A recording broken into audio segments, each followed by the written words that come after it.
Qu'est-ce que tu penses toi, de la tournée de High Show Speed justement dont on a parlé, qui a posé quand même pas mal de lumière sur certains des pays.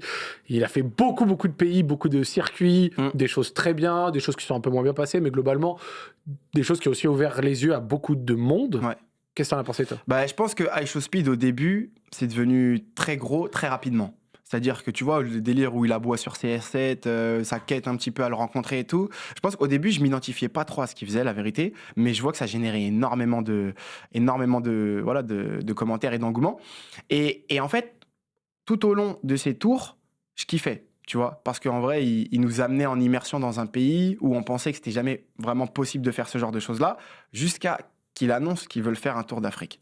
Où là, je vais être honnête avec toi, je me suis dit comment il va faire. Parce que, tu sais, par exemple, au Sénégal, tu peux, hein, mais c'est compliqué pour un streamer ou même un créateur de contenu de venir au début et de pouvoir se balader dans des marchés, etc. Parce qu'en vrai de vrai, t'es pas censé pouvoir filmer ce que tu veux, etc. Il y a ce truc-là, tu vois. Et je sais qu'il y a 2-3 créateurs français qui ont eu des petits pépins par rapport à ça. Et en vrai de vrai, tu valorises pas non plus en faisant ça, la meilleure image, parce que le peuple, eux, ils vivent leurs choses, ils sont dans leur réalité, et c'est des images qui peuvent sortir de leur contexte des fois, et faire énormément de vues, donc on va dire décrédibiliser un petit peu, sans le vouloir, l'image du pays dans lequel t'es. Et à Showspeed, je me dis, mais comment il va faire? Et en vrai, étant donné que là, j'ai pu suivre un petit peu l'acheminement de comment est-ce qu'il a contacté les meilleures agences, entre guillemets, dans chaque pays pour pouvoir valoriser. Parce qu'en fait, ça, c'était vraiment quelque chose que lui, il voulait. Lui, il a dit, j'ai envie de vivre ce tour d'Afrique, mais de valoriser l'image de l'Afrique à son humble échelle. Moi, j'ai vu les extraits de son stream et de ce qu'il a fait au Bénin. Ouais. J'ai trouvé ça dingue. Dingue, hein.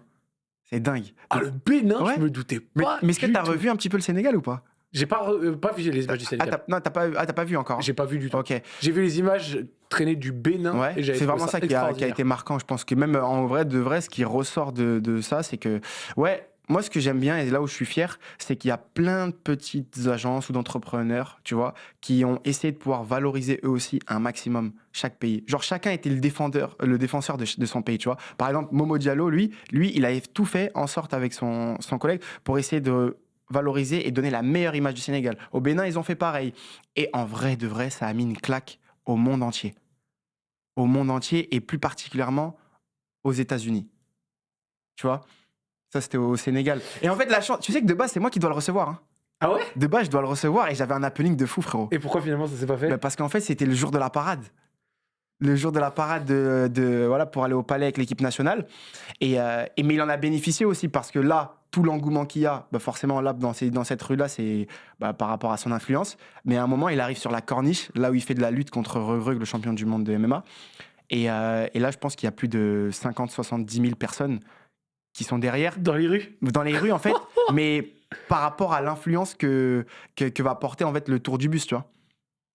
Tu sais que de le faire comme ça en voiture, etc., c'est... Mais c'est incroyable. Et tu vois, il est totalement déconnecté en vrai de vrai, mais il kiffe. Et franchement, c'est ça qui est beau, c'est de pouvoir aussi valoriser. Parce qu'en vrai, dans tout ce que tu vas regarder, je mets au défi quelqu'un de me montrer, on va dire, une mauvaise image de l'Afrique que Speed a montré, tu vois.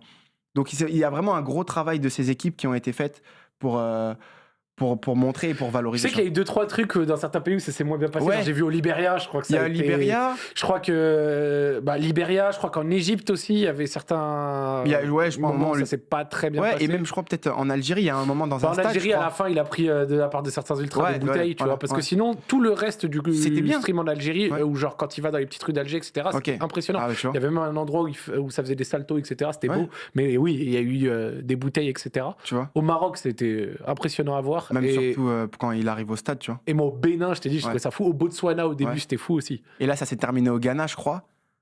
Exceptionnel. Tu vois, exceptionnel. Et c'est même, tu vois, pour nous, étant africains, on découvre des pays en Afrique et ça donne envie de pouvoir voyager dans ces pays-là. Peut-être que toi, un jour, tu iras faire ton contenu au Bénin avec même des personnalités béninoises, tu vois. Il faut que je découvre. C'est vrai qu'il y a trop d'endroits en Afrique que je ne connais pas. Moi, l'Afrique, c'est simple, j'ai fait que le Maroc. Ok, écoute, on va faire quelque chose au Sénégal. Un jour, Inch'Allah. Avec plaisir. Et tu vois, moi, ce que j'ai vraiment envie, souvent, on me voyait comme depuis 2 ans, du coup, que je fais des vidéos, on me voyait comme le créateur de contenu africain. C'est-à-dire que moi, cette casquette, je la garde. j'en suis grave fier. Mais tu sais, quand tu reviens dans certaines agences, étant donné que je vis ici et que la plupart des marques avec lesquelles je bosse, elles sont ici, souvent, en fait, ils me disaient, oui, mais Barros, ta communauté, elle est africaine. Tu vois? Et ça, c'est quelque chose qui, moi, me frustrait. Mais d'un autre côté, je me disais, à moi d'être plus smart, plus intelligent et de voir comment je peux être incontournable. Tu vois? À travers différents épisodes, différents temps forts, différentes personnalités. Et je pense qu'aujourd'hui, Dieu merci, avec les différents contenus que j'arrive à faire, je cumule plus de 2 millions d'abonnés sur quasiment 3 millions sur toutes les plateformes, tu vois. Et de pouvoir montrer que, en vrai, le petit gars du 7-7 qui va renouer contact avec ses racines, qui, pour là-bas aussi, doit, entre guillemets, pour certains, montrer qu'il est légitime de pouvoir être sénégalais ou de pouvoir montrer qu'il est légitime de pouvoir voilà, être en Afrique, etc. C'est une belle victoire, en plus de ce qui s'est passé ces derniers mois, de pouvoir de venir ici, et je le vois, hein, quand j'arrive, là, il y a beaucoup d'OP qui tombent, il y a beaucoup de choses que les gens ont envie de faire. D'intérêt, j'ai envie de te dire, et d'opportunités aussi. Donc après, c'est ça quelque chose qui est important. Donc en gros, j'invite tous les créateurs de contenu à fitter avec des créateurs de contenu africains si vous vous retrouvez, parce qu'en vrai, de vrai, ils ont beaucoup à vous apporter aussi. Au-delà du fait de passer un bon moment ensemble, tu vois. Et en termes de business, c'est bien de pouvoir créer des synergies. Et je pense que Speed l'a montré. Personne. Est-ce que, tu connais un créateur de contenu qui souvent va là-bas pour streamer, pour mettre des choses en place? Tu vois, il aurait pu ne pas le faire en vrai de vrai. Bien sûr. Et il a décidé de le faire et il dit que limite, c'est l'un de ses meilleurs tours de tout IRL, tu vois. Donc je pense que c'est important, tu vois, de valoriser. Et nous, en vrai, la diaspora ici, elle est énorme. Donc on a ce retour aux sources qui est important. Donc faut qu'on aille au Sénégal ensemble. On va y aller, mon gars. On ramènera Hugo? Ouais, en plus, il est franco-sénégalais. Donc il va venir, il va manger un bon mafé yap. Je t'emmènerai voir aussi un homme qui s'appelle Papa Thiom. C'est incroyable son histoire, frérot. Papa Thiom. Papa Thiom. C'est un homme de 87 ans. C'est le vieux qui t'a fait. Je l'ai déjà vu. Tu l'as déjà vu? J'ai vu. Je connais pas l'histoire, mais j'ai vu. De 6h à 20h, il est tous les jours sur son quai de pêche depuis 40 ans. Je lui ai dit, Papa Thiom, en fait, moi, je l'ai rencontré en me baladant parce qu'il y a un mec qui s'est dit, j'aime bien me balader. Il faut aller à la pointe des Almadies, passer sous une grotte. Tu sors, tu vas sur le quai de pêche et tu vois un homme comme ça, qui est tout ça, en train de pêcher et tout. Toute la journée de 6h à 20h. Et quand je lui parle, je lui dis, mais vous faites quoi ici? Et il me dit, mon fils, je pêche pour pouvoir avoir du coup du poisson et pouvoir acheter du café et du riz. Et il fait ça depuis 40 ans. Ok. Il me dit que son papa, c'était le gardien du phare. Et qu'il préfère être ici seul, loin de la population, parce que c'est là où il se sent le mieux. Et en vrai, c'est là où il arrive à s'exprimer et à pêcher. Et en fait, cette histoire, elle me touche tellement. Il ressent pas la solitude? En fait, il ressent pas la solitude. Et tu sais, genre, les gens, ils le prennent pour un fou, hein, sous le cagnard, sous 40 degrés des fois, genre, en train de pêcher depuis 40 ans. Et je lui pose des questions, mais Papa Thiom, c'est quoi ta musique préférée? Je lui dis, tu connais Youssou N'Dour? Il me dit, j'ai déjà entendu. Il me dit, mais sinon, c'est Al-Coran. Tu vois? Et ça me touche de ouf. Et je lui demande des conseils. Genre, je lui dis, qu'est-ce que tu pourrais conseiller à la jeunesse? Parce que moi, en vrai, ce que je bénéficie de tout ce que je fais, j'ai envie de pouvoir le rétribuer, le partager. Et je pense que c'est vraiment le nerf de la guerre, en tout cas, ça. Et il me dit, Ligeirek, ça veut dire le travail seulement, travail acharné. Amoul Lenen, ne demande rien à personne. Boulunyan Ken. Tu sais, lui, c'est un lébou. Il fait partie des lébous. C'est une ethnie où il y a beaucoup de pêcheurs. Et donc, je me dis, cette histoire, elle fait 800 000 vues. Le lendemain, il y a énormément de personnes qui viennent, juste pour parler avec lui.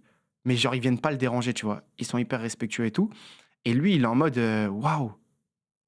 En fait, le gars, il a pêché toute sa vie. Il a appris à tout le monde à pêcher toute sa vie.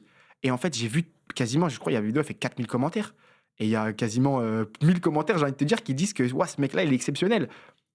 Il a appris à pêcher tout le monde. C'est dingue. Et je me dis, pour pouvoir... Ouais, c'est lui. Et je me dis, ce qui est important, c'est de pouvoir... Moi, je suis un passionné de storytelling. J'ai envie de pouvoir raconter de belles histoires et de raconter l'histoire des gens à travers la mienne.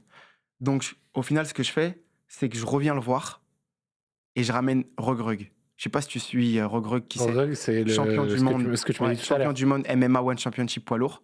Tu vois. Et là, quand je lui ramène Regrug, qui est de la même ethnie que lui aussi, ça fait sens. Et Regrug, il vient, juste avant l'un de ses plus gros combats, parler avec lui. Tu vois. Et là, je me suis dit, c'est fort. Ensuite, je ramène le président de la NBA Africa, Amadou Galofal. En off. Ça, on n'a pas voulu communiquer, tu vois.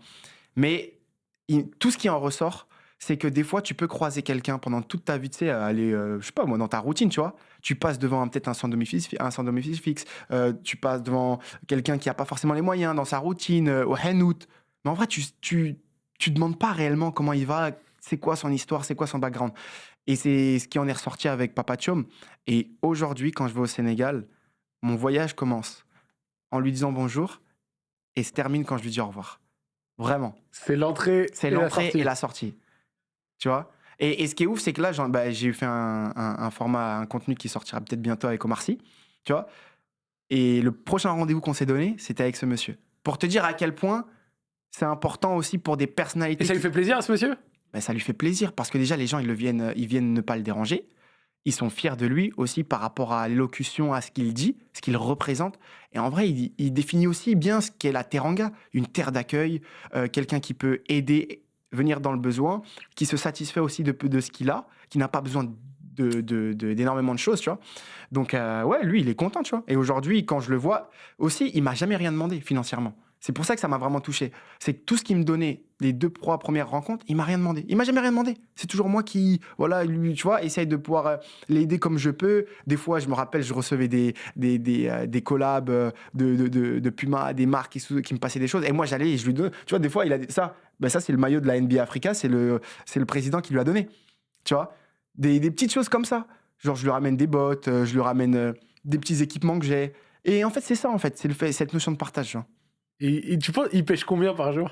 Frérot, tu sais, là, je suis parti la dernière fois, tu sais, il m'a dit, ça fait combien de temps il a pas pêché? Il m'a dit, ça fait 2 semaines, il a pas pêché. Et pourquoi? Mais il me dit qu'il n'y a pas de poisson, là, dans la zone. Il y a les algues, Oh. et l'eau, elle est froide. Donc, en vrai, C'est pas le bon moment c'est pas le bon moment, tu vois. Ok. Et tu vois ça, c'est un jeune Libanais qui a grandi là-bas, et il est venu le voir, et il dit, mais Papa Thiom, le poisson, il a avalé l'hameçon. En fait, c'est une référence dans son domaine, tu vois. Et c'est juste incroyable en termes de résilience, de conseils, ce qu'il arrive à me donner. Tu vois, des fois, quand tu me parles de légitimité, Ouais. il a pu se passer 2-3 petites choses où forcément, il y a des vidéos, peut-être des créateurs qui peuvent se dire ouais, mais pourquoi Barros, il suit l'équipe nationale du Sénégal il a grandi ici, tu vois. Est-ce qu'on n'est peut-être pas plus légitime que lui? Et des fois, genre, je lui parle, je lui dis et tout, il me dit Barros, ligeirek, wahal tuti. Ça veut dire parle beaucoup, mais liggéey bëri. Genre travaille beaucoup. Tu vois ce que je veux dire? Parle pas beaucoup, mais travaille beaucoup. Et c'est ces petits conseils-là qui résonnent tous les jours quand je me lève.